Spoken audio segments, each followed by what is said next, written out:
Ating panoorin ang dating magkakampi ngayon ay naglaglagan na.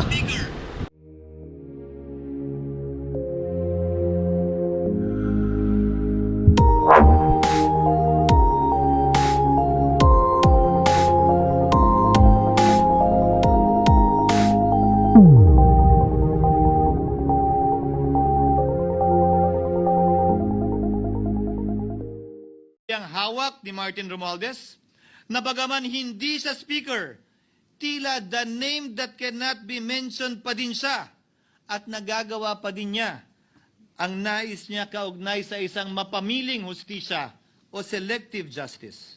Halimbawa, bakit ang daming kondisyon bago ipasok ang mga diskaya na nagpangalan sa maraming congressman sa witness protection? Pero pag si Alcantara, Hernandez at Bernardo, walang ganong kaparehong kondisyon. Bakit hiniling agad ang freeze order di umano para sa asset ng mga name drop na senador? Pero maliban kay Congressman Zaldico na mukhang nilalaglag na nila, ni isang congressman walang request para sa freeze order. Pagdating naman kay Martin Romualdez na diniliveran ng bilyong piso sa bahay mismo niya, ang sabi ay, quote, "We will work on it lang." Bakit interesado ang lahat sa 6 na senador na idadawit di umano ni Bryce Hernandez na handang-handa tayong alamin sana kung sino-sino sila para mapagpiestahan natin sila?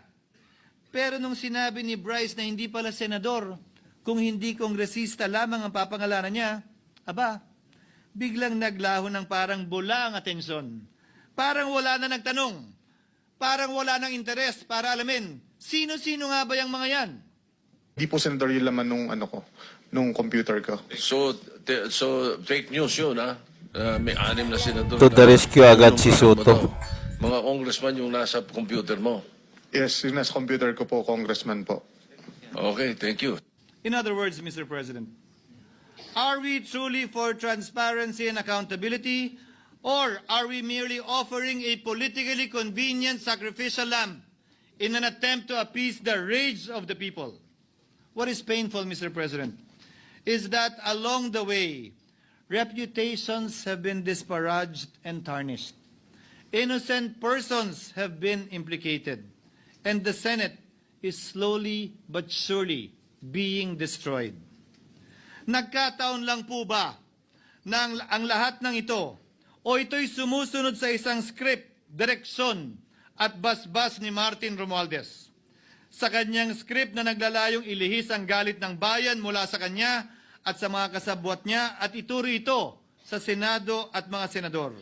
Ginoong Pangulo, ang script at sarswelang ito ay di uubra dahil napakalayo po nito sa katotohanan. Napakasama sa panlasa at tinitiyak ko sa inyo, hindi po ito matatanggap at lulunukin ng sambayanang Pilipino.